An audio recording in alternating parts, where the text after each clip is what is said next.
Okay, so now we have another way to represent a vector. We have what's called unit vectors. I is a unit vector where x is 1 or a is 1 and the y value or the b value is 0, and j is exactly the opposite. So if I multiply some constant times I plus another constant times j, let's say I want to represent the vector v equals 2 comma negative 3.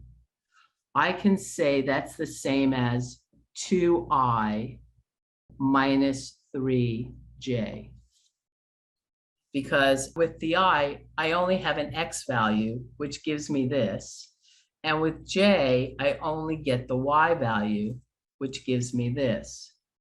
And this is a very standard way of talking about vectors, is with this IJ combination. Now it's really easy because you're really talking about keeping variables the same. So here, if I'm adding V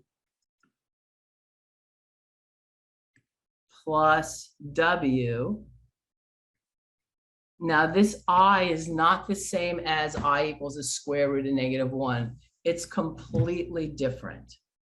It has nothing to do with it. So I want to begin by saying this I and j have nothing to do with complex numbers. They have to do with vectors and their direction. But again, I just add like terms. So I would get minus I minus j, right? I think I did that right.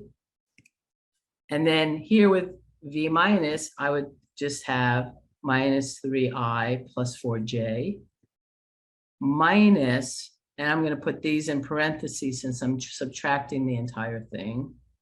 So this becomes minus 3i plus 4j minus 2i plus 5j. And this would be minus 5i plus 9j.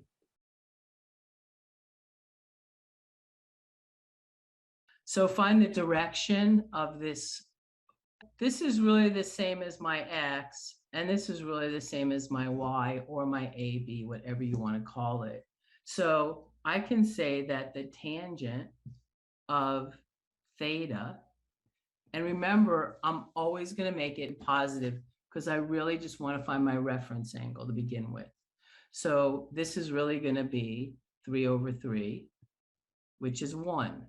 So if that's the case, what's my reference angle? 45 degrees is my reference angle. That's going to be in 2 because the x is negative, y is positive, puts me in quadrant 2. My reference angle is 45 degrees, which makes my angle equal to 135 degrees. 180 minus 45. Vector u is in quadrant 2. So let's graph this. So we know we have this vector, it's in quadrant 2. It has a magnitude of 15, and it makes a 20-degree angle with the negative x-axis. So basically, if that's my vector, I can say the magnitude, well, this is a u, the magnitude of that vector is equal to 15, which is the same as the length of that line, and it's making a 20-degree angle with the negative x-axis. So A, graph the vector, I did it. B, find the horizontal and vertical components. This one, we're going to have to use a calculator because we're using 20 degrees, and we don't really know much about 20 degrees unless we have a calculator. So if I want to find the horizontal, let's call it A. For A, it's the horizontal or the x. We're going to use the cosine. And for B, we're going to use the magnitude vector times sine because x is always the cosine and y is always the sine. So we would say it's equal to the magnitude of the vector times the cosine of 20 degrees. But if I say the cosine of 20 degrees, am I going to get a positive or a negative value? I'm going to get a positive value, right? Because that's my reference angle. So I can do one of two things. I can either just make this negative because I know it's in quadrant 2, so the cosine's negative. Or if you don't like that way, you can find theta, instead of being 20 degrees, is going to be 160 degrees. And if you take cosine as 160 degrees, it'll automatically become negative. So you don't have to worry. This equals 15, and I'm going to say it's negative, is equal to 0.94.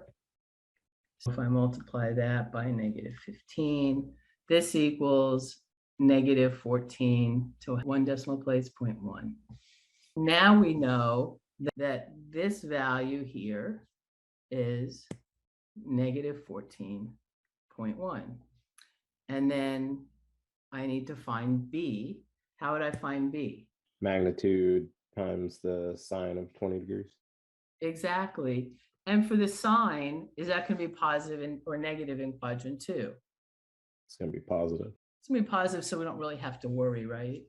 So this equals 5.1. And that gives me the horizontal and vertical components. And then it says write U in component form. What does that mean? It means vector U is equal to minus 14.1 comma 5.1. This is component form. Negative 14.1i plus 5.1j. This is the answer to C. Similar, so we have this vector that has a magnitude of 21, and it forms an angle of 25 degrees with the negative x-axis, but it is this time in quadrant 3. And notice how they're showing that from 0, it's 180 plus that 25, so it's 205. If I want to find A is going to equal the magnitude of the vector times the cosine, and this time we can use 105 degrees, and B is going to equal the magnitude of the vector times the sine of 205 degrees. So this is negative 19 round to the 10th. It's still negative 19. And the sine, this is negative 8.9. If I want to know what this point is here, this I can write in component form as negative 19 comma negative 8.9. And really, that's all there is to this.